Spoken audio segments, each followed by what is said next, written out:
오늘 추운데 이렇게 와주셔서 감사하고요. 오늘 오디세이에서 준비한 명지고 공개 설명에 간단하게 순서 말씀해 드리면, 먼저 실제 선배님들, 올해 졸업한 선배님들이 학교 생활을 어떻게 했고 성적 관리는 어떻게 했다를 생생하게 후기 들려줄 거고요. 그 다음에 선배들의 이야기가 끝나고 나면 저희 오디세이에서는 그런 명지고 시험 대비를 위해서 어떤 커리큘럼으로 어떤 전략으로 아이들을 가르치는지 설명이 있겠습니다. 오늘 유익한 정보 많이 담아가시면 좋겠습니다. 팜플렛 같이 병행해서 공유하시면 되는데, 선배들 이야기는 팜플렛에 실려있진 않아서 화면 보시면서 이야기 잘 들으면 되겠습니다. 먼저 올해 연대 의예과에 입학 예정인 이창영 선배의 설명 있을 텐데요. 명지고의 이제 학점 관리라던가 의대 준비에 대한 꿀팁들을 알려주겠습니다.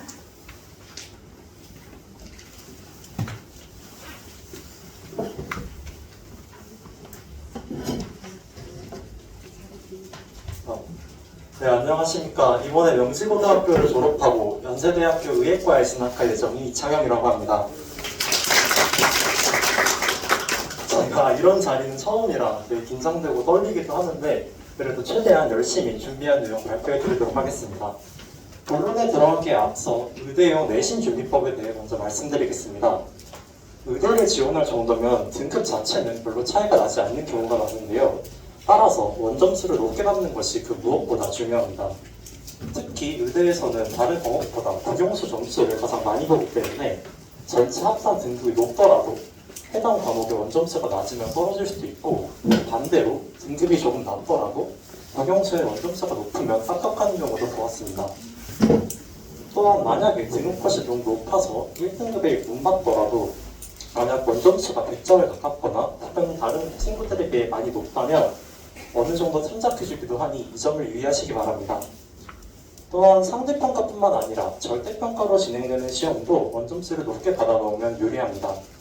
저의 경우 전체 합산 내신보다 국영수 내신이 훨씬 높고, 다른 과목에 비해 국어와 영어의 원점수가 높아 의대 입시에서 유리했습니다.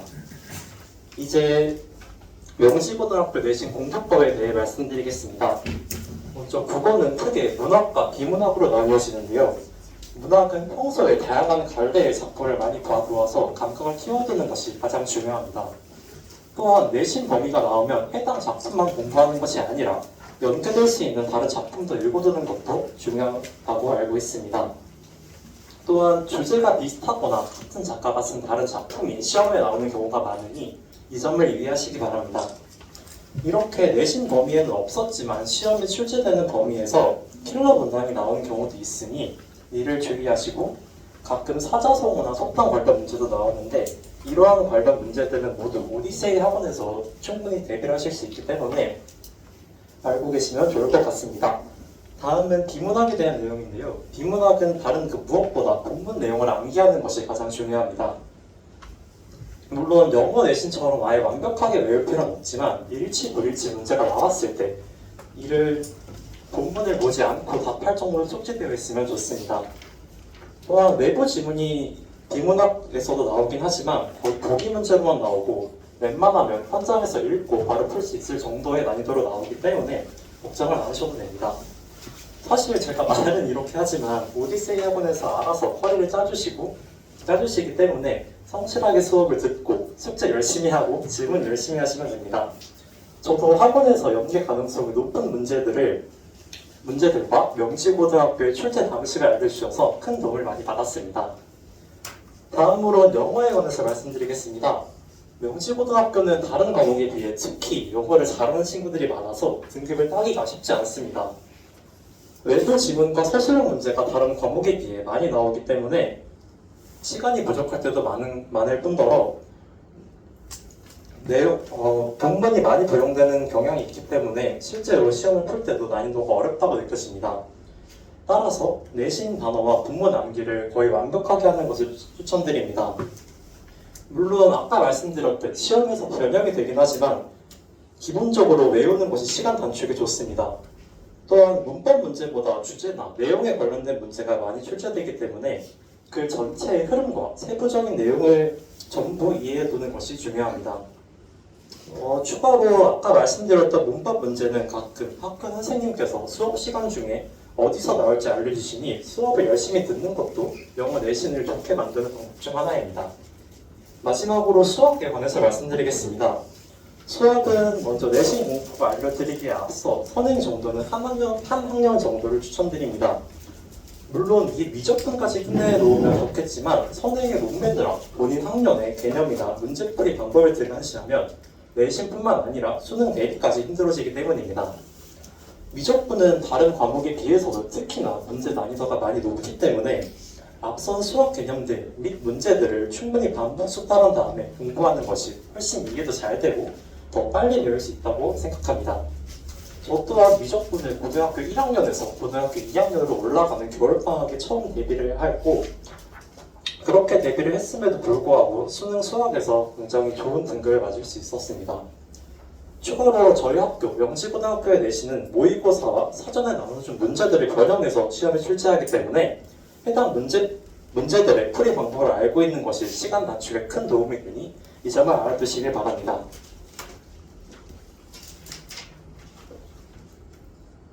과학이나 사회 같은 경우는 분야별로 난이도와 시험 스타일을 굉장히 상이하기 때문에 각 과목 선생님들께 여쭤보는 것을 추천드립니다. 특별한 일이 없다면 이전과 거의 비슷한 난이도로 나오니 최근 기출문제를 풀어보는 것이 가장 중요한 과목들 중 하나입니다. 내신 기간에는 이러한 공부법보다 과목별 시간 배분 또한 굉장히 중요한데 저는 공부 시간이 많이 필요한 과목을 우선적으로 끝내고 나머지 암기 과목을 나중에 공부하는 식으로 학습을 진행하였습니다.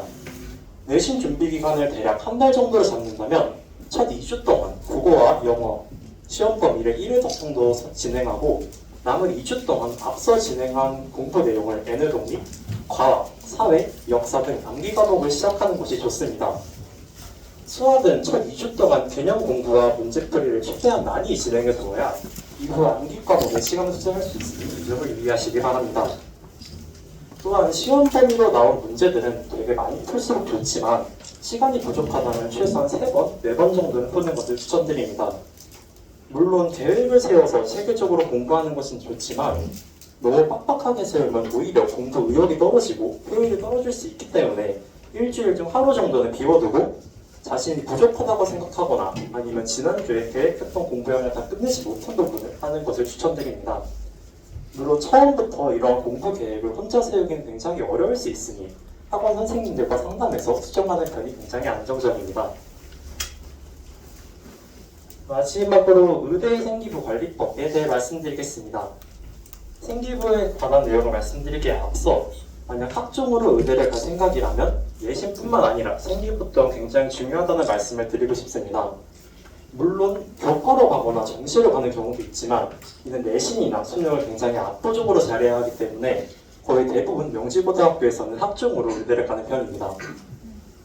우선 1학년 내용부터 먼저 말씀드리겠습니다. 1학년 때부터 모든 생기부의 내용을 의대 관련으로 채우기보다는 생명과학과 관련된 항구 활동을 하는 동시에 여러 분야의 호기심을 드러내는 것이 좋습니다. 만약 의대 관련 내용만 생기부에 들어있다면 향후 2학년, 3학년 때 진로가 바뀌었을 경우 생기부의 방향을 틀기가 굉장히 어려워지기 때문입니다. 또한 1학년 생기부에 다양한 주제의 탐구 활동들이 있으면 2학년, 3학년 때 연계하기도 좋습니다. 특히 AI나 사회적 약자와 관련된 주제는 어느 방향으로도 뻗어나가 연결하기 쉽기 때문에 추천드립니다. 다음으로 2학년 때를 말씀드리겠습니다. 2학년 때부터는 어느 정도 세부 진로를 정하는 것이 좋은데요. 1학년 때 생명과학에 대한 탐구심을 드러냈다면 2학년 때는 그 중에서 특정 분야를 정한다고 생각하시면 됩니다. 정하기 어렵다면 실제 의대의 전공 분야를 알아보고 그 중에 선택하는 것도 방법 중 하나입니다. 저는 뇌와 호르몬에 대해 관심이 굉장히 많아 신경내분비학을 중심으로 생기부를 작성해 보았습니다. 추가로 본인이 향후 의사가 되면 어떤 연구를 할 것인지에 대해서도 대략적으로 생각해 두는 것이 좋습니다. 처음부터 이를 구체적으로 정할 필요는 없고 단지 자신이 정한 전공과 관련된 내용으로 생기부를 채워나가면서 구체화시키면 됩니다. 저는 호르몬이 뇌에 작용하는 기전을 분석하고 이를 뇌질환 치료에 연계시킬 수 있는 방법에 관해 연구해 보겠다라는 식으로 생기부를 풀어나갔습니다. 마지막으로 3학년 때는 1학년 및 2학년 때 했던 탐구활동 중 자신이 정한 전공과 관련된 활동을 발전시키고 구체화하는 것이 중요합니다. 또한 최신 의료 기술과 관련된 내용을 생기부에 포함시키는 것도 좋습니다. 의사는 다른 직업과 마찬가지로 사람을 대하는 직업이기 때문에 소통 능력, 인성, 배려심 등을 강조할 수 있는 내용을 생기부에 포함시키는 것도 좋습니다. 물론 1, 2학년 때도 이런 내용이 들어가 있으면 좋지만 1학년 때는 생기부를 처음 쓰기 때문에 이런 세부 사항까지 고려하기 힘들고 2학년 때는 배우는 과목이 이과 쪽에 집중되어 있기 때문에 실질적으로 이러한 내용을 포함시키기 쉽지 않습니다. 따라서 3학년 때 인성 측면의 내용을 강조하는 것이 중요하다는 말씀을 드리고 싶습니다.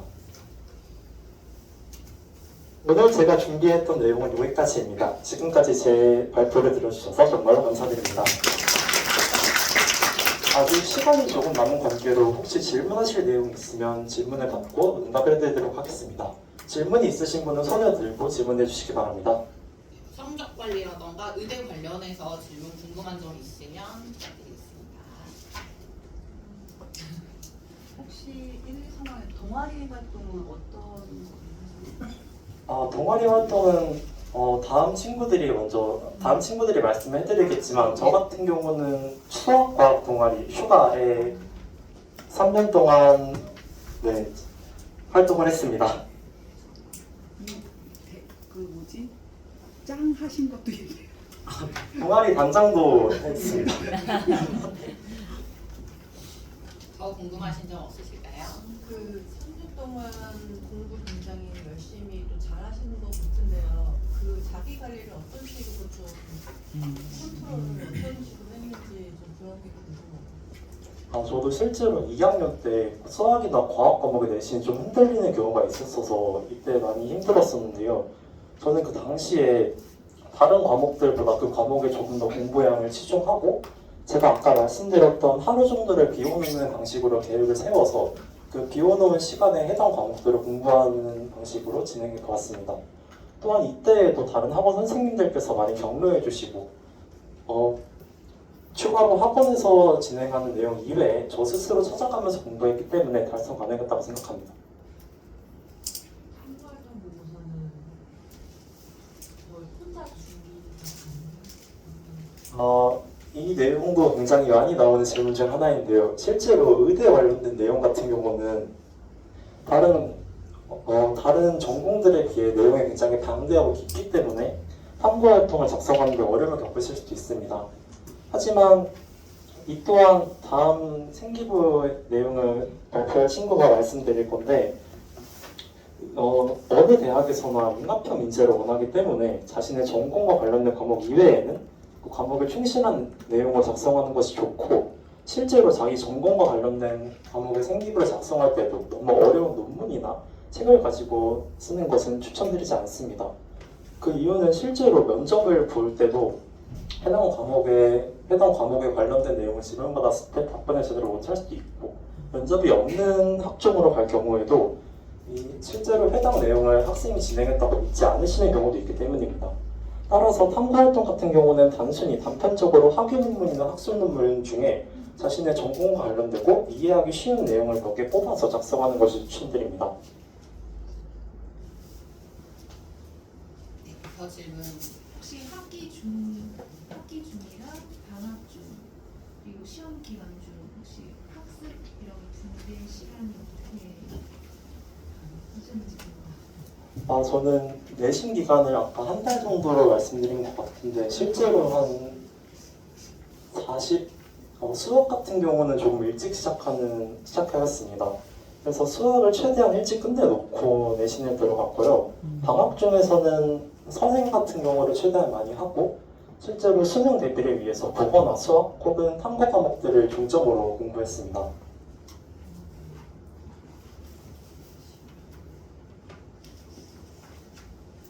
네, 더 질문 없으시면 다음 차례 넘어가겠습니다.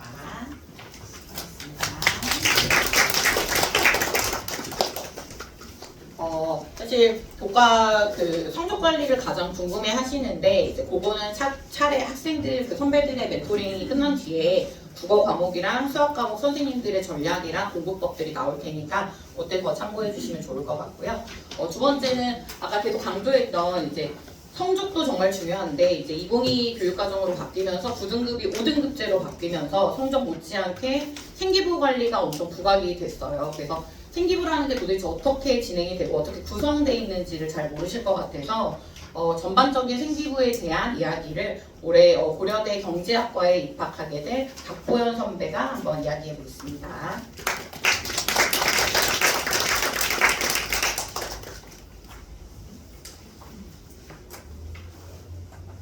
네, 안녕하세요. 명지고를 졸업하고 고려대 경제학과에 26학번으로 입학하게 된 박보현이라고 합니다. 네, 저는 비교적 1점대 후반으로 비교적 낮은 내신이었지만 좋은 생기부로 이를 극복하게 되어서 고려대에 합격할 수 있게 되었습니다. 학생부 종합전형은 줄여서 학종이라고 하죠. 학종에서의 생기부는 성적표라고만 볼 수가 없습니다. 생기부는 학생의 3년간 학교 생활을 담고 있는 하나의 이야기라고 보시면 돼요. 대학은 생기부를 통해 이 학생이 우리 과에 적합한지 아니면 우리 학교에 와서 잘 적응할 수 있는지 그리고 이 학생은 어떤 사람인지를 봅니다. 즉 어떤 탐구를 했을 때 그 결과만이 아닌 그 실패하고 성공했던 그 과정 아니면 자기 진로 분야에 대한 관심의 지속성 아니면 평소 학교 생활의 태도 등을 보는 것이 핵심이라고 할 수 있습니다. 먼저 출별에 대해서 말씀드리자면 출별은 대학에서 학생의 성실성을 평가할 수 있는 가장 쉽고 좋은 지표입니다. 무단 결석이나 무단 지각은 아시겠지만 절대로 금물이고요. 좋은 학교일수록 학생들은 대부분 개근인 경우가 많아서 개근은 기본이 됩니다. 그래서 개근을 못하면 즉 무단 결석이나 무단 지각이 있으면 평가에 있어서 치명적인 감점이 될 수가 있어요. 또한 만약에 아프면 질병 결석이나 질병 조퇴를 할 수가 있겠죠. 교수님들이 질병 조퇴나 질병 결석이 있으면 이거를 이해하고 넘어가실 수 있겠지만 너무 많은 경우에는 이 학생이 우리 학교에서 정상적으로 공부할 수 있을까라고 생각하실 수 있습니다. 또 다른 학생들이 참을 수 있는 질병을 이 학생은 너무 쉽게 포기하는 것이 아닌가라고 생각하실 수 있습니다. 아니면은 이 학생이 결석이나 지각을 면하기 위해서 질병 결석을 썼구나 라고 생각하실 수 있기 때문에 너무 많으면은 문제가 될 수 있습니다. 그래서 아슬아슬하게 등교하시지 마시고 한 10분 전에 등교하셔서 수업 준비를 하시고 선생님들한테 눈도장을 찍는 그런 방법이 되게 좋아요. 그리고 여학생들의 경우 생리결석이라고 생결이라고 하는 게 있죠. 너무 졸려서 생결 쓰고 학교 가지 말까? 아니면은 이날은 친구들이랑 놀고 싶은데 생결 쓰고 학교 가지 말까? 라고 생각하시는 경우가 종종 있어요. 생리통이 너무 아픈 경우에는 생리결석을 쓰는 게 맞지만 생결 쓰고 학교 가지 말아야지 라는 이유처럼 단지 학교 가기 싫어서 생리결석을 쓰는 경우에는 선생님께서 안 좋게 보실 확률이 높습니다. 이런 경우 생기부에도 이 점이 반영될 수 있기 때문에 생리결석 또한 최소화하시는 게 좋아요. 그럼 좋은 생기부란 무엇일까요? 어려운 주제를 탐구하는 게 좋은 생기부일까요? 아니면은 단지 1500바이트만 꽉꽉 채워서 쓴 생기부가 좋은 생기부일까요? 자, 여기 나와 있는 이 사진은 저의 실제 생기부인데요. 맞아요. 제일 위쪽에 첫 번째 나와 있는 문장은 교사의 전반적인 평가가 나와 있고 이제 쭉 아래로 제 실제 수행한 내용이 요약되어서 나와 있습니다. 교과 내용이 바탕이 되어서 활동을 수행하게 되는 계기, 즉 구체적인 문제 인식이 제일 처음에 나타나 있고 그 다음에 탐구 내용이 자세하게 서술되어 있습니다. 여기에서 그치는 것이 아니라 구체적인 보조 지표의 필요성을 제시하면서 단순한 문제 제기에 더해서 정책의 관점으로 확정시켰습니다. 결국 좋은 생기부는 단지 활동을 많이 하는 것이 아니라 진로와 연결되어야 하고 탐구 내용이 구체적으로 드러나 있으며 학생에 대한 교사의 좋은 평가가 있는 등 종합적으로 이 학생을 평가할 수 있는 계기가 되어야 합니다. 이제 여기까지 들으시면 학생분들은 하나의 의문점이 드실 거예요. 진로가 중간에 바뀌면 어떡하지? 나는 학종으로 가기 어렵지 않을까? 일단 가장 좋은 거는 일관된 진로로서 학년이 올라갈수록 그 진로의 폭을 좁혀나가는 거예요. 저의 경우에는 1학년 때부터 이미 경제학과에 진학하겠다고 마음을 먹어서 진로를 경제학으로 잡았습니다. 1학년 때는 단지 경제학과에 진학하고 싶어서 모든 과목에서 경제학의 전반적인 내용, 수요나 공급 같은 경제학의 전반을 탐구했다 했지만 2학년 때 가서는 조금 더 심화시켜서 경제학 부분 중에서 경제학과 사회 문제에 대한 부분에 관심을 가지고 탐구했습니다. 그리고 마지막으로 3학년 때는 사회 문제 더 좁게 하여서 국제 경제 분쟁에 대한 탐구를 중심으로 생기부를 만들어 나갔습니다. 이렇게 학년을 올라갈수록 폭을 좁히면은 제가 처음에 말했던 이야기 있는 생기부를 만들 수가 있는데요. 물론 학년이 올라갈수록 학생들은 일관된 진로를 유지하기가 어렵습니다. 그래서 다른 거로 바꾸는 것이 일관적이지만 진로를 바꾸려면 이야기가 필요해요. 경제를 하다가 보면은 인사평론인 경영이나 아니면 무역으로 진로를 바꿀 수가 있습니다. 이런 경우에는 교수님들께서 공부하는 과정 속에서 자연스럽게 진로가 바뀌었구나 라고 생각하실 수가 있어요. 하지만 갑자기 경제학과에서 국어 국문학과로 바뀌었다거나 아니면 수학 교육과로 바뀌었다거나 이러려면은 이유가 필요해요. 단지 재밌다거나 아니면 이 분야에 대해서 흥미가 생겼다거나 이런 이유는 식상합니다. 국어 수업 시간에 과제를 하다가 어떤 문학가의 소설에 대해서 흥미를 느꼈고 더 알고 싶어져서 그 과목을 진로로 삼았다거나 아니면 이 흥미를 통해서 더 발전시키고자 하는 포부가 생겼다 등 이렇게 구체적인 진로가 필요합니다. 다음은 선택 과목에 대해서 한번 얘기를 해볼게요. 선택 과목을 선택할 때 어렵거나 인원수가 적은 과목을 선택해야 될까? 라는 의문이 생기실 수가 있어요.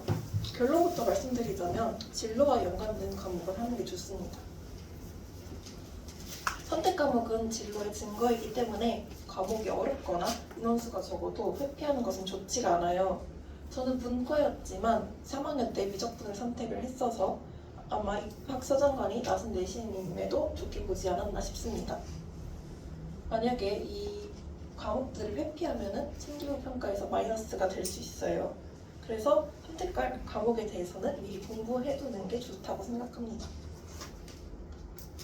그리고 이제 생기부 잘 받는 방법에 대해서 설명을 드리도록 할게요.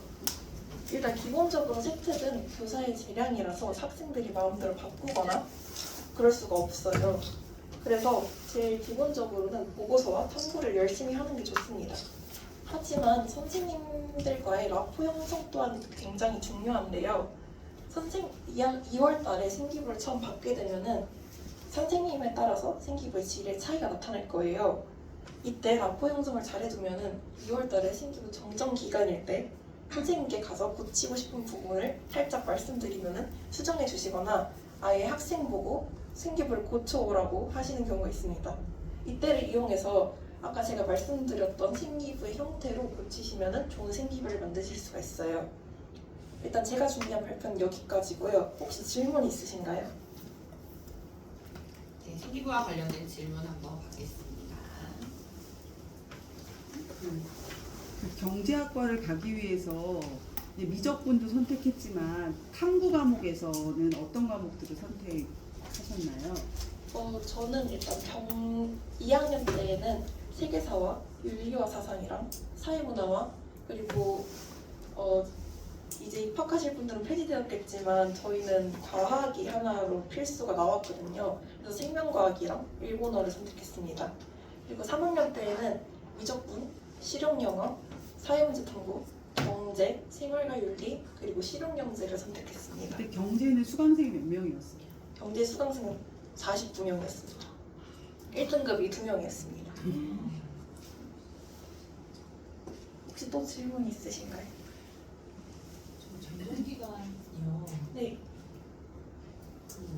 그거를 본인이 수정을 그러니까 그에 맞춰서 이렇게 문장을 다듬기가 쉽지는 않을 것 같은데 네. 어디 도움을 받았다고? 저는 생기부를 1학년 때부터 혼자 준비했습니다. 컨설팅 받지 않았어요. 참고하신 건 있으실까요? 다른 사람의 생기부라는 그 인터넷에 보면은 그 좋은 생리부의 예시가 나와 있는데요. 그거를 보고 저희 생리부에 맞게 이렇게 고쳐서 이제 선생님들께 드렸습니다. 네, 동아리 활동은 어떤 거 하셨나요? 일단 저는 3년 동안 동아리가 다 바뀌었는데요. 1학년 때에는 토론 동아리를 했었고 2학년 때는 이제 경제 동아리를 했었고 3학년 때는 3학년 때에도 경제 동아리를 했습니다. 이름을 알려주시면 더 좋을 것 같아요. 셋 다 폐지돼서 저기 네. 그 동아리를 바꾼 이유가 토론 동아리를 하다가 본인이 원하는 경제 쪽에 좀 맞지 않는 것 같아서 경제 쪽으로 또 옮긴 건가요? 더 확실하게? 일단 토론 동아리를 선택한 이유는 제가 처음에 말씀드렸듯이 좀 폭넓게 탐구하고 싶어서 좀 많은 주제를 탐구할 수 있는 토론 동아리를 선택했고요. 원래도 바꿀 계획이었지만 2학년 때서 토론 동아리가 사라져서 이제 어쩔 수 없이 경제 동아리로 바꾸게 되었습니다. 혹시 또 질문 있으실까요? 보고서 같은 거는 자율적으로 내시는 거예요? 아니면 원래 내야 되기 때문에 내시는 거예요? 일단 수행평가 때 보고서를 제출하실 수도 있고 그리고 선생님들께서 학기 말에 이제 보고서를 제출하면은 써주겠다라고 하시는 경우가 있습니다. 이때 좋은 주제를 잡아서 보고서를 쓰시면은 이제 보고서를 쓰시고 발표하시면은 좋은 생기부를 적으실 수 있습니다. 보고서 적어주신 내용도 그 학생이 써머리에서 선생님들이 따로 드리나요? 아니면 선생님이 아예 그 내용을 몇 점 적어서 그림부터 적어주세요? 저는 그 서론에서 그 제가 쓸 내용을 요약해서 첨부한 다음에 그 선생님께서 정 안 되시면 이것만 읽어주시라 하고 드렸습니다. 혹시 그러면 독서는 어느 정도? 내신 공부하면서 독서도 또 하기 어렵잖아요. 어느 정도? 저는 방학 때를 이용해서 저는 그 생기부를 쓸 때 그 노션이라는 템플릿을 이용했어요. 그래서 노션에서 그 일단 할 거를 다 세운 다음에 그 1학년 때 어떤 활동을 할지 다 세운 다음에 그거를 이제 2학년 때 가서 내가 가고 싶은 분야가 있죠. 저는 사회경제학 분야를 가고 싶어서 그 1학년 때 쓴 보고서를 이제 본 다음에 여기서 이걸 심화시킬 수 있겠구나 하는 거를 이제 심화시켰고 그다음에 독서 같은 경우에는 사실 독서를 적는 많이 사라졌다 보니까 실제 생기부에서 독서가 적히는 되게 중요하거든요. 그래서 이 보고서에서는 이 책을 인용하면은 쓸 수 있겠구나 하면은 이제 그 책을 찾아본 다음에 좀 목차만 읽고 이 책 괜찮겠구나 하면 계속 쭉 읽는 거고 아니면은 다른 책을 이렇게 찾아보는 방식으로 독서를 했습니다. 얘기를 들어보니까 고등학교 1학년부터 굉장히 이쪽으로 준비를 하신 것 같은데 혹시 중3부터 준비를 하셨나요? 아니요, 중3부터 준비하진 않았고요. 고1 올라가면 고1 3월달에 그 진로라는 과목이 있었는데요. 그 진로라는 과목에서 선생님께서 이렇게 준비하면은 되게 좋은 대학에 갈 수 있구나라고 하셔서 그때부터 준비하게 됐습니다. 혹시 또 질문 있으실까요? 노션에 기록하는 거는 뭐 어떤 동아리 활동이나 이런 본인 전반적인 학교 생활을 따로 이렇게 기록을 하셨다는 건가요? 네, 계속 기록을 했습니다. 그 보고서를 제출하면은 대충 보고서의 내용을 요약해서 이 활동을 언제 했다라고 하면은 선생님께서 기억 못하실 때 제가 이 날짜에 이 보고서를 제출했습니다라고 말씀드릴 수도 있고 아니면은 전에 했던 활동을 상기시키는 내용으로 또 이제 이용하실 수 있고 또 생기부 기반 면접 같은 경우에는 그 면접관님들께서 보고서를 물어보시는 경우가 많기 때문에 이걸 활용해서 또 면접을 준비했습니다. 혹시 자기가 했던 일에 대해 메모하는 게 굉장히 지금 중요하다고 말씀하시는 거죠? 네. 또 질문 있으실까요?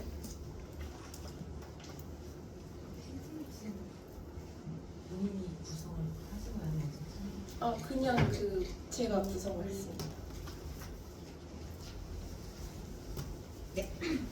수고하셨습니다.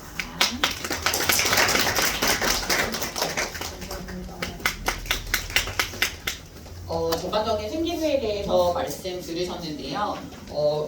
그 1학년 때 명지 고1은 2, 3학년까지 가져갈 선택 과목을 골라야 되는 시간이 옵니다. 1학기 때 선생님들께서 교과목이랑 학점이 수지로 고교 학점제로 바뀌었기 때문에 몇 학점 이상 국어 영수가 있어야 되고 뭐 탐구는 몇 학점이 돼야 되고 하는 설명이 있는데 올해 이제 작년에 1학년들이 받았던 선택 과목 리스트가 18쪽 팜플렛 18쪽에 있거든요. 어머니. 네, 그래서 여기 중에서 이제 1학년 1학기, 뭐 2학년 1학기, 3학년 1학기 필수 과목 외에 학점을 채워서 선택 과목을 고르셔야 되는데 아까 보현 학생이 말했던 것처럼 본인 진로와 조금 이렇게 도전적인 정신을 발휘할 수 있도록 인원이나 과목 난이도가 어렵더라도 그런 걸 고려해서 미리 리스트를 좀 짜두시는 게 좋을 것 같습니다. 다음은 이제 생기부에 관해서 이제 전반적인 어떤 형식이나 구성을 들으셨는데 그럼 구체적으로 명지고라는 학교에서는 어떤 동아리가 있고 어떤 진로 활동들이 있고 어떤 활동들이 있기 때문에 그걸 이용해서 생기부를 작성하고 또 학교에서는 어떤 뭐 예를 들어 반장이나 부반장, 학생회 등등 어떤 활동들이 공부에 지장이 안 가면서 병행할 수 있는지 궁금해하실 것 같아서 올해 성균관대 사회과학 계열에 입학하는 최진수 학생의 설명이 있겠습니다.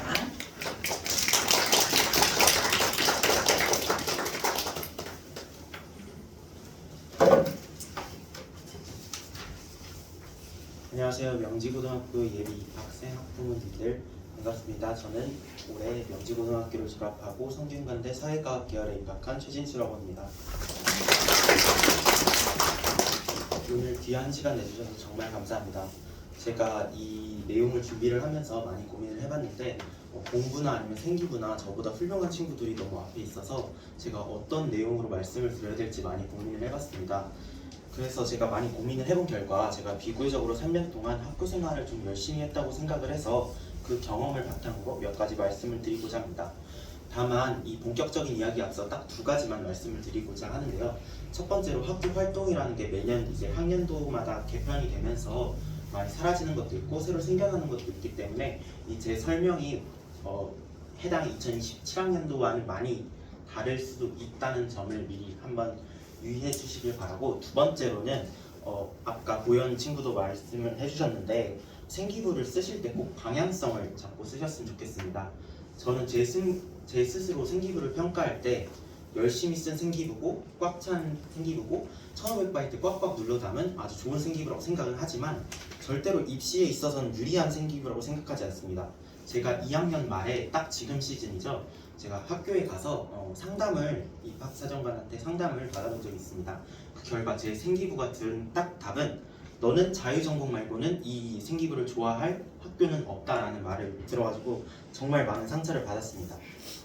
이런 상황을 피하려면 아까 보현 친구가 말한 것처럼 1학년 때부터 진로 방향을 정하고 그 방향을 기준으로 진로가 바뀌는 건 상관없고 스토리를 어떻게 짜가느냐를 많이 생각해 주셨으면 좋겠습니다. 그러면 오늘 이야기할 학교 생활이 어떤 내용일지 말씀을 한번 드려보겠습니다. 학교 프로그램에 대해서 먼저 말씀을 드릴 거고, 이 학교 프로그램은 자율활동, 진로활동, 방과후학교, 그 다음에 방학학교, 그 다음에 학생회, 동아리, 마지막으로 제 나름대로 내신을 준비하면서 공부 조언 몇 가지랑 질문사항을 갖고 마치도록 하겠습니다. 학교 프로그램을 보면은 지금 자율활동, 진로활동, 방과후학교랑 방학방과후학교 이렇게 세 가지가 나오는데 먼저 자율활동, 진로활동에 대해 먼저 말해볼게요. 일단 보이시는 건 제 생기부고 별로 좋은 생기부는 아니니까 이렇게 너무 많이 찍으시면 좋은 생기부가 아니어서 많이 부끄러워요. 일단 제 생기부를 예로 들면은 여기 첫 번째 줄에 직업환경 선호도 조사라는 게 있을 거예요. 이게 학교 공통으로 진행하던 프로그램이고, 그 다음에 보면 직업 체험의 날에서 심리 상담사와의 상담에서 무엇을 하였다라는 게 있는데, 이거는 학교에서 혹은 특정 외부 강사를 초빙해서 아니면 특정 서울시에서 구해서 아니면 특정 대학교에서 이렇게 프로그램을 짜서 학생들에게 선착순으로 받는 프로그램입니다. 이런 프로그램의 경우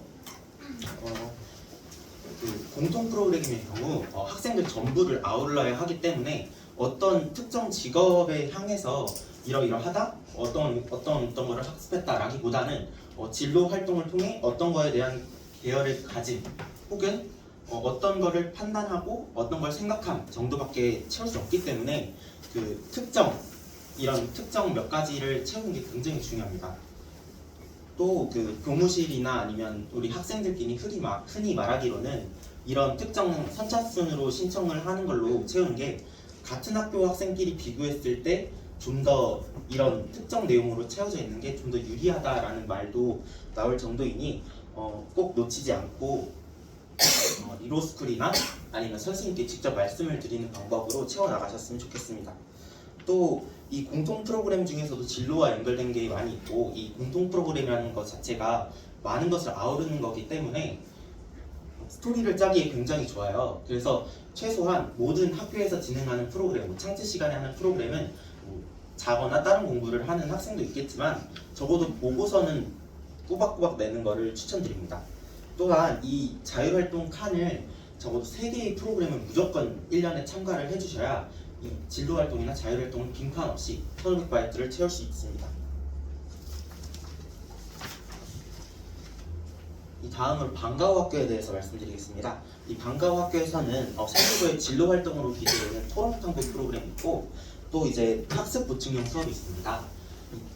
지금 제가 가지고 온 건 작년 가정통신문인데 이 전자에 해당하는 진로탐구형 프로그램은 생기부 진로활동이 기재되기 때문에 앞서 말씀드린 것과 똑같아요, 내용이. 그래서 이번엔 학습 보충형에 대해서만 설명을 드리도록 하겠습니다. 이 학습 보충형 프로그램이라고 하면 왠지 좀 뒤처지는 친구들이 뭐 보충 공부가 필요해서 라는 식으로 들릴 수 있겠지만 그런 건 전혀 아니고 특정 과목이 약한 학생들이 선생님들에게 학습비를 내고 추가적으로 7, 8교시를 듣는 수업이라고 생각하시면 됩니다.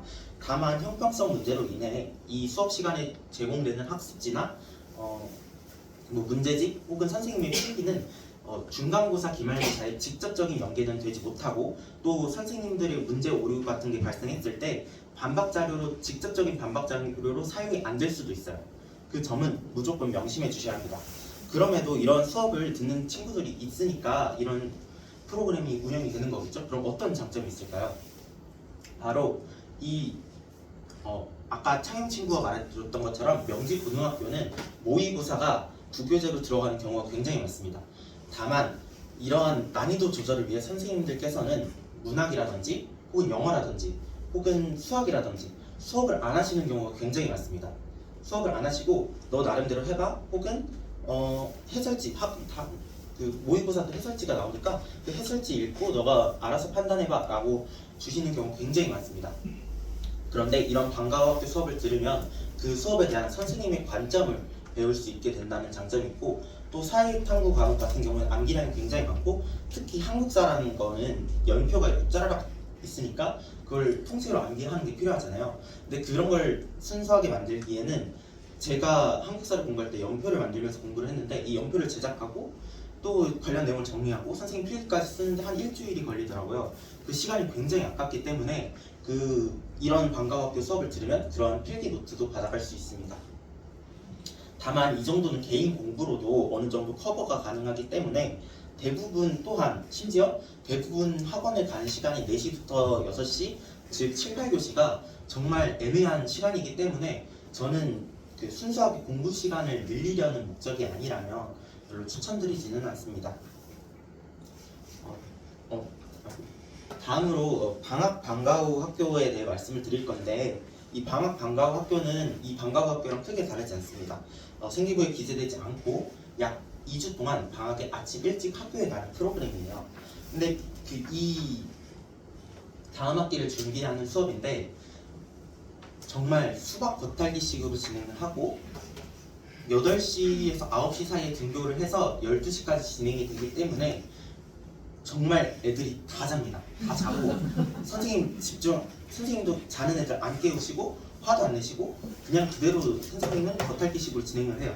그래서 절대로 저는 아침에 일찍 일어나서 공부를 하는 습관, 그래서 학교를 갔다가 스터디 카페에 가서 한 5-6시까지 있는 습관, 이런 습관을 들일 때 아니라면 저는 방학 방과후 학교는 절대로 추천드리지 않습니다. 학생회 활동에 대해서 설명을 드릴게요. 제가 지금 입고 있는 이 옷이 학생회 옷이에요. 학생에 들면은 약 45,900원인가 정도를 내고 이 옷을 살 수 있는데 정말 예뻐가지고 저도 많이 입고 다녔어요. 학생회 활동을 하면은 몇 가지 장점이 있는데 대신 이 학생회 활동이 먼저 단점부터 솔직하게 말씀드리면 시간을 굉장히 많이 잡아먹습니다. 일단 학생회 활동이라는 게 자체가 선생님이 편하게 부를 수 있는 학생이라는 게 가장 커요. 그래서 축제, 운동회, 뭐 수학여행, 수련회 절대 놀지 못합니다. 이래야 하고요. 또 졸업 수능 응원 영상 아니면 졸업 영상 혹은 3월에 만드는 뭐 교복 단장 영상 이런 거를 전부 학생회에서 제작해야 하고 촬영도 학생회가 편집도 학생회가 그다음 배우도 학생회가 전부 학생회가 해야 하기 때문에 순수하게 뺏기는 시간이 굉장히 많습니다. 다만 이런 학생회 생활에도 몇 가지 장점이 있으니까 저도 이렇게 학생회를 3년 동안 꾸준히 해왔을 겁니다. 첫 번째로 상점과 봉사 점수를 굉장히 많이 줘요. 이 상점과 봉사 점수는 이 입시에 있어서는 크게 영향을 주지 않습니다. 다만 이 상점과 봉사 점수라는 게 몇 가지 베네핏으로 작용하는 경우가 몇 가지 있는데 첫 번째로 상점은 벌점을 커버해줍니다. 이 벌점에 상점이 완전히 마이너스로 들어가기 때문에 그 생기부에 남는 벌점 기록을 굉장히 줄여줄 수 있고 또 이 상점이나 봉사 점수가 많으면 선생님들에게 평판을 쌓기 굉장히 좋습니다. 이 선생님들도 사람이기 때문에 첫인상만 보고 판단하는 경우가 굉장히 많습니다. 근데 상점과 봉사 점수가 굉장히 많으면 어느 정도 선생님이 아 얘는 이런 성실한 학생이구나 라는 거를 어느 정도 봐주세요. 그래서 그런 장점이 있고 또 교우 관계나 선후배 관계에서 굉장히 이점을 많이 받을 수 있어요. 저도 그러니까 재작년에 졸업하신 선배님께 특정 선생님의 노트를 받아서 딱히 공부를 하지 않아도 수업을 자세히 듣지 않아도 그 선배님께서 적어주신 노트대로 공부를 하면은 어느 정도 점수가 나오는 그런 과목에서 굉장히 이점을 많이 받을 수 있습니다.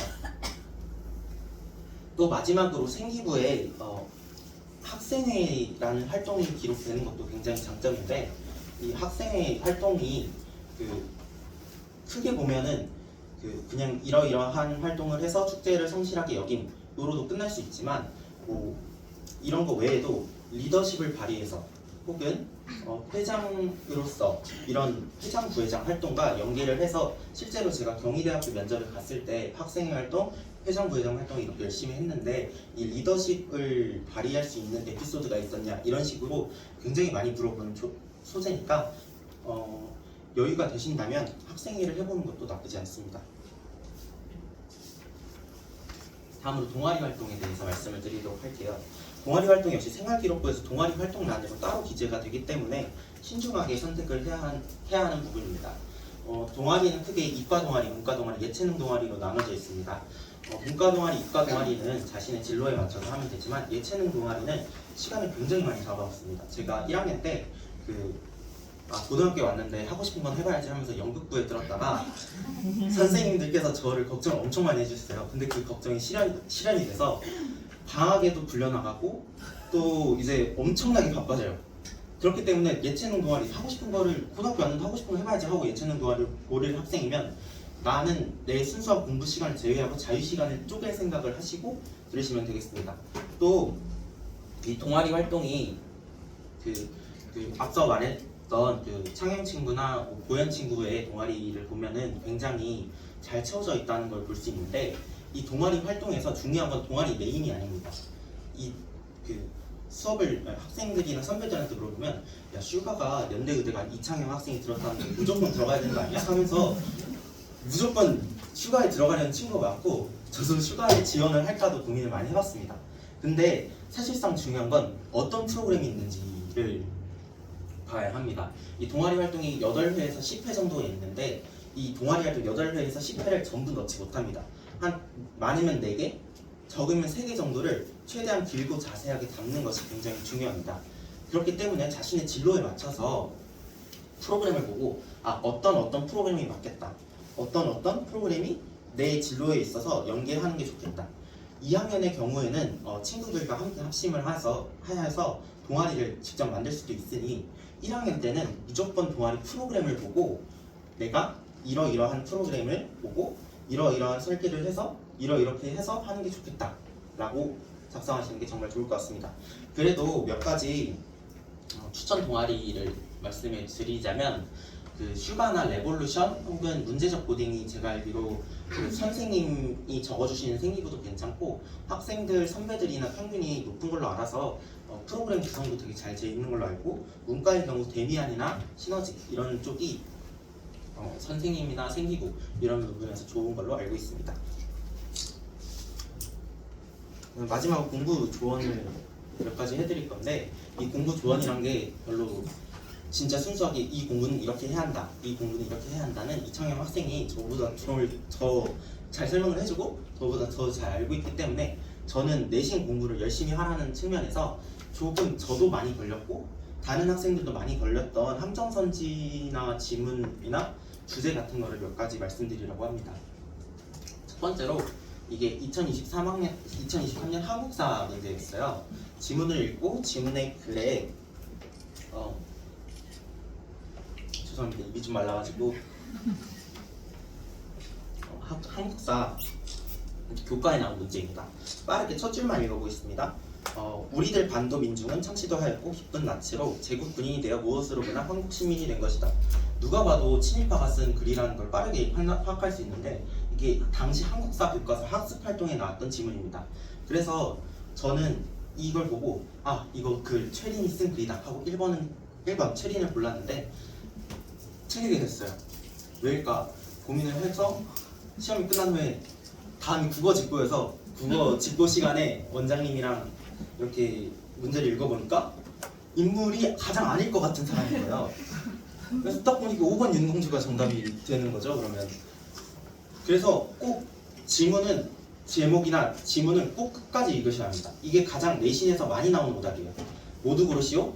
옳지 않은 것을, 옳은 것은, 아니면 가장 할 말로 아닐 것을, 밑줄 친 사람, 꼭 이런 걸 체크해 주시면 좋겠습니다. 두 번째로는 본문에서 찾아 쓰시오라는 내용인데요. 이것 역시 되게 간단한 문제였는데 서술형 오답률 1위를 찍었던 문제고 이 문제에서 다 맞은 학생들이 감점이 어마어마하게 돼가지고 아까 보았던 이창영 친구 빼고는 100점이 없었던 시험이었습니다. 왜 없었냐?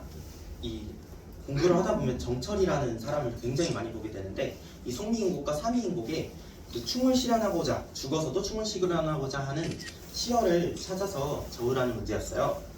보면 굉장히 쉬면 차라리 시어디어 범람이 되어보죠, 나걸이 되어보죠, 각시님 다리약하니요 부전비나 되어주죠 해서 답은 나걸, 부준비, 범나비가 되는 문제였어요. 근데 이 정철은 조선시대 사람이잖아요. 그래서 여기 문제를 자세히 보시면 아래아라든지 아니면 여러가지 한자어라든지 그런 중세국어로 적혀있는 걸 볼 수 있습니다. 그러면 본문에 찾아 쓰시오니까 어떻게 적어야 할까요? 이렇게 쓰시면 틀립니다. 아래 중세국어로 무조건 적으셔야 하고 저도 굉장히 많이 감점이 됐어요. 근데 이게 작년에도 똑같이 범나비가 나왔다고 해서 작년에도 이걸로 감점이 어마어마하게 되었다고 합니다. 그러니까 절대로 제발 본문에서 찾아 쓰세요라고 했을 때 중세국어가 나온다면 한 번씩 자신이 중세국어로 썼는지 점검을 해주시면 정말 감사하겠습니다. 꼭 중세국어면 중세국어대로 적어주셨으면 좋겠습니다. 마지막은 저도 이거 솔직히 말씀드리는 게 논란이 많이 됩니다. 이게 많은 생각이 되는데 케이스 바이 케이스고 어떤 때는 선생님 말씀이 맞을 때도 있고 자습서가 맞을 때도 있습니다. 해당 문제도 24년 문학에서 나왔던 문제이고 정말 많이 나오는 유형이라서 사자성어 아까 이창영 친구 나온다고 했잖아요. 딱 그 문제예요. 이 500년 도읍지를이라는 시는 이 화장인 길제의 고국인 고려의 멸망을 한탄하는 시였습니다. 그래서 이 여러 가지 이 상황에 맞는 시어를 찾는 거였는데 당연히 이 렉수지탄이라는 조국의 멸망을 한탄함이라는 사자성어가 정답인 문제였는데 선생님의 마지막 수업에서 망향지탄이 이 시에 해당이 된다고 말씀을 하신 겁니다. 이 상황이라면 몇 번을 찍는 게 정답이라고 혹시 생각을 하시는지 학생분들이 한번 손을 한번 들어보셨으면 좋겠어요.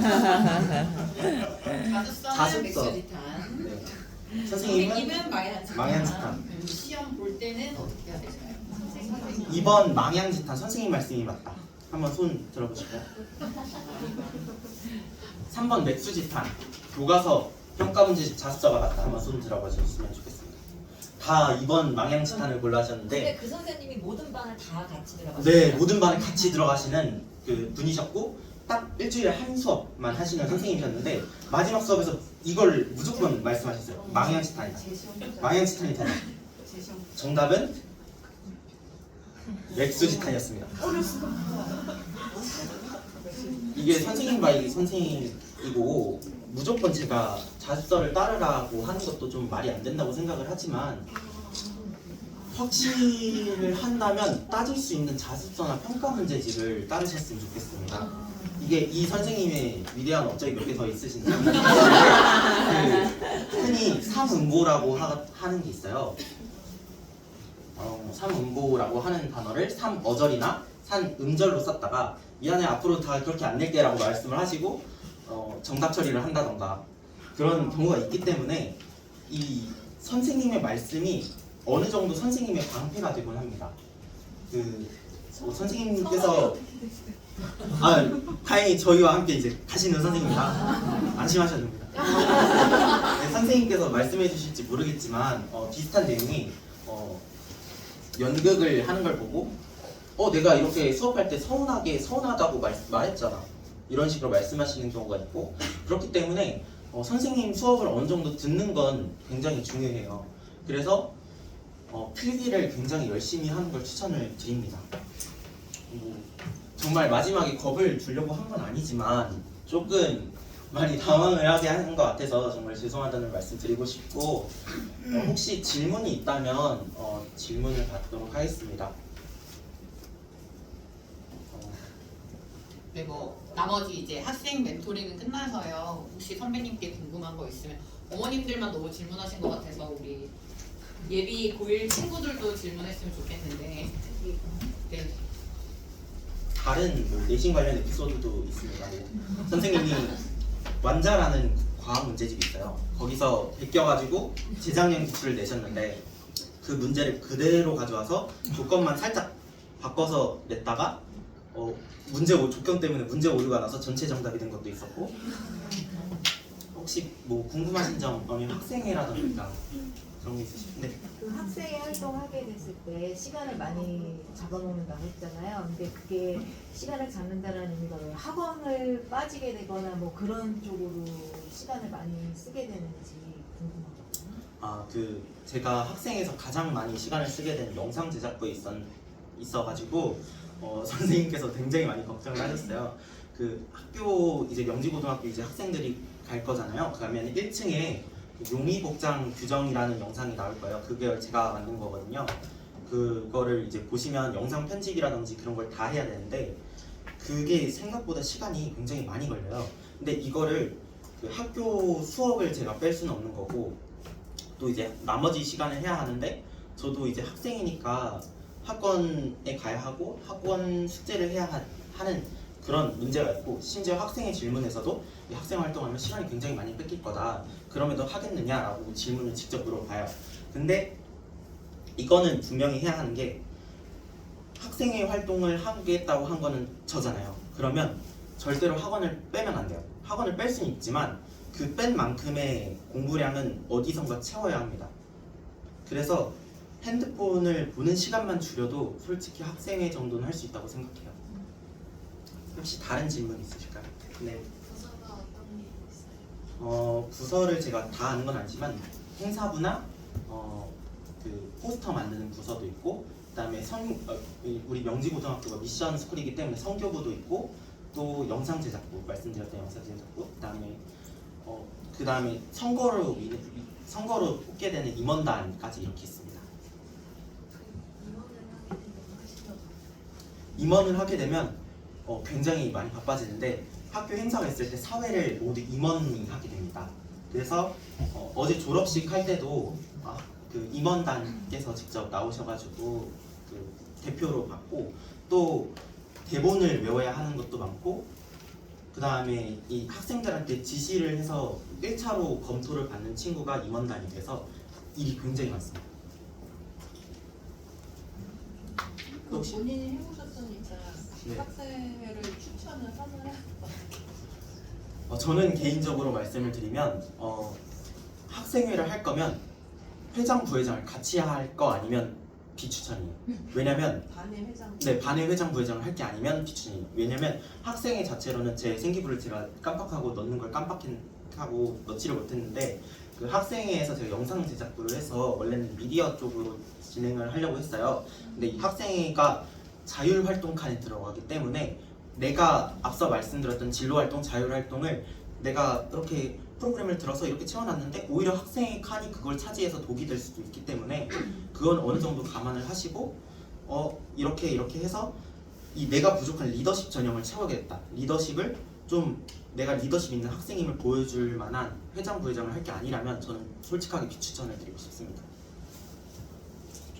또 다른 질문 혹시 있으실까요? 그리고 그 책자를 학교에서 준 책자를 보니까 봉사활동에 대해서 되게 많이 나와 있더라고요. 네네네. 근데 이 봉사활동이 좀 잘 몰라서 그런데 뭐 이렇게 그냥 기본 해야 되는 점수가 있는지 많이 하면 학교 좋은 건지 뭐가 있나요? 그 교육 과정이 이제 개편이 되면서 봉사활동, 독서 이런 거 다 빠지게 되었고 그 어느 정도 그 학교에서 그 봉사 시간이 한 달에 한 번 정도 있어요. 그래서 그 교내 쓰레기 치우고 뭐 청소하고 닦고 하는 건 있는데 그것만 채워도 되고 정 봉사 시간을 어느 정도 늘리고 싶다 한다면 헌혈을 하면은 헌혈 자체로도 다 채울 수 있기 때문에 봉사 점수는 그렇게 신경 안 쓰셔도 됩니다. 다만 많을수록 선생님들에게 평판이 올라가는 건 사실이에요. 그 헌혈이라는 게 혹시 학교에 헌혈차가 오는 거 아니면 개인적으로? 학교에 헌혈차가 옵니다. 근데 고등학교 1학년 때는 생일이 지나지 않았다면 헌혈을 할 수 없으니까 그 점은 명심해 주셨으면 좋겠습니다. 네, 더 궁금한 점 없어. 마지막 한 번. 내일 학원 말고 그런 한국사나 사회 과목 같은 거 어떻게 보시고 참고서나 참고서. 이런 거 이렇게 있어요? 일단 개인적으로 통합사회나 통합과학 같은 경우는 1학년 수준에서는 그 따로 완자라던가 아니면 자이스토리 이 정도를 요할 정도는 아니고 그냥 선생님 수업만 다 듣고 자습서 정도만 풀면 굉장히 해결이 됩니다. 특히 사회 과목 같은 경우는 오히려 선생님이 그 교과서에 없는 뭐 루소라든지 소크라테스, 에피쿠로스 이런 식으로 계속 말씀을 하시면서 교과서에 없는 필기를 요할 때가 있습니다. 근데 이렇게 말씀을 하시는 건 무조건 시험 문제에 내겠다고 말씀을 하시는 것과 다름이 없기 때문에 사회 과목은 무조건 수업을 들으시는 게 맞고 이 그 일본어라든지 아니면 사회 과목 중에서도 많이 떨어지는 사회 과목, 뭐 동아시아사나 세계사 이런 과목 같은 경우에는 많은 학생들이 별로 중요한 과목도 아닌데 뭐 국영수로만 가도 되겠지 하고 국영수만 하는 친구들이 있어요. 앞서 말했듯이 그 이창영 친구처럼 국영수 원과목이 압도적으로 높으면 그런 거 그렇게 하셔도 됩니다. 근데 저 같은 경우에는 그렇게 높은 편이 아니었어요. 그래서 저는 일본어라든지 사회문화 그런 쪽을 오히려 공략을 해서 그 1등급으로 채워서 전체적인 평균을 올리는 편이었고 또 이제 교육과정이 개편돼서 달라지겠지만 동국대 같은 경우에는 이제 10가지 과목을 조합을 해서 제가 직접 골라서 10가지 과목을 조합해서 등급을 내서 산출하는 방식이에요. 그래서 일본어로 같은 그 효자 과목이라고 하죠.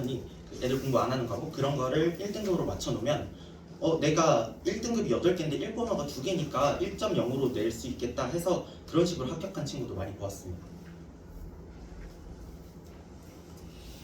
네, 더 질문 없으시면 선배와의 멘토링은 여기서 마무리합니다.